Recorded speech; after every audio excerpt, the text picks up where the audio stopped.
Hello everyone, it's Andrea, welcome back.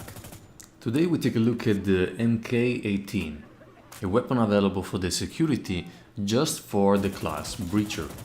What's interesting about this weapon? It's a 5.56x45 weapon like most of the security weapons, but it has lower velocity and lower penetration power of the other weapons with a 5.56. And this is probably a way to balance out the weapon because the weapon has still high rate of fire and it's also very easy to control. When it comes down to choosing the sights, I prefer using the iron sights, but you can go up to the 2x scope with this weapon. You know, in Insurgency Sandstorm sometimes it's very difficult to spot enemies, so I can't blame some people for choosing the 2x scope, especially if you don't have a good monitor. Keep in mind that the 4x scope isn't available for the Breacher class. And now guys, let's see the reload time of this weapon.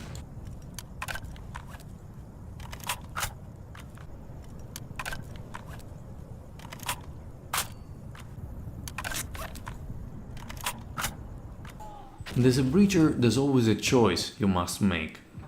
Do I bring with me all the amazing gadgets that are available? I want a C4, I want a flash grenade, I want a smoke grenade. Or do I remove the carrier completely and I use extra mobility and faster aiming down sight to flank the enemy and kill them? Well, the choice is always up to you, but in my opinion, if you play skirmish or firefight, one grenade or one flash grenade is enough, so you don't even need a carrier. If you play push, using a C4 in the right spot, using a flash grenade in the right spot, having a smoke grenade to help yourself advance, sometimes it's better than mobility because there are so many lines from which a sniper or a machine gunner can kill you. And now guys, let's see the penetration power of this weapon.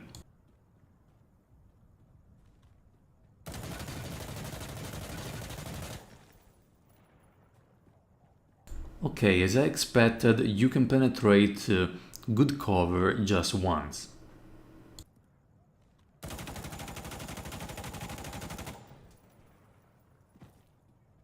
And the wooden cover can be penetrated multiple times. Despite this weapon being very good in close quarters, you have a disadvantage that you don't have with the weapon like the MP7 for example. The barrel of the weapon is longer, especially also if you use a suppressor on it. So when approaching corners, remember to keep a little bit more distance, otherwise you will give away your position by showing the barrel of your gun before appearing. When it comes down to attachments, one thing that is a must for me on all weapons are the flash hider or the suppressor. If you play on very high like I do in the graphic options, the flash coming out from the weapon can be seen from 200 meters easily. That's how I spot most of the enemies. So having a flash hider and a suppressor can help you survive in many situations.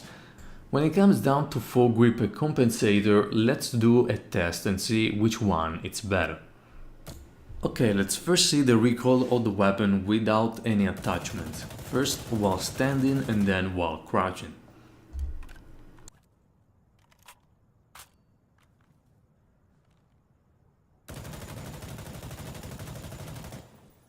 Okay, you can see that the recoil is mostly vertical, going a little bit to the left without any attachments.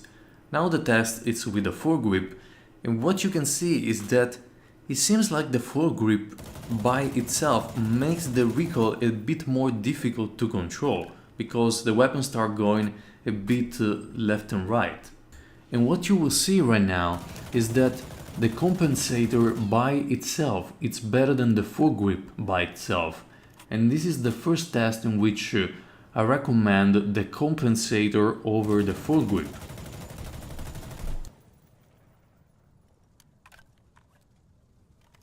And now foregrip and compensator together.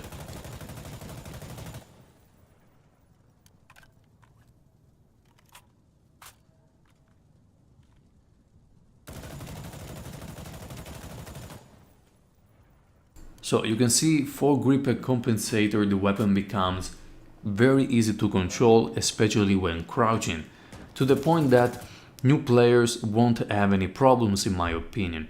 So if you're looking for an easy weapon for the security, the Mk18 is for you. So guys, that's it for the Mk18. A very easy weapon to use, and I recommend always being aggressive as a breacher. You want to put pressure on the enemy defense, finding also alternative ways to reach the objective, flanking the enemy. This always will result in you dying, because you risk of being killed by the enemy spawn wave, by someone which knows about that flank. But your goal is to find the loophole. If one time you manage to get through, one time you will kill a lot of enemies. And even if you fail, you are forcing an enemy to watch that spot. You're telling them you need to watch here, otherwise I'm gonna come and kill every one of you. So if one of your teammates is pushing in the front, they will have less resistance on the front lines of the objective, because that enemy is watching the flank. So guys, thank you very much for watching. The next weapon it's probably gonna be the Uzi, the only weapon available with a drum magazine, and I'll see you on the next weapon review.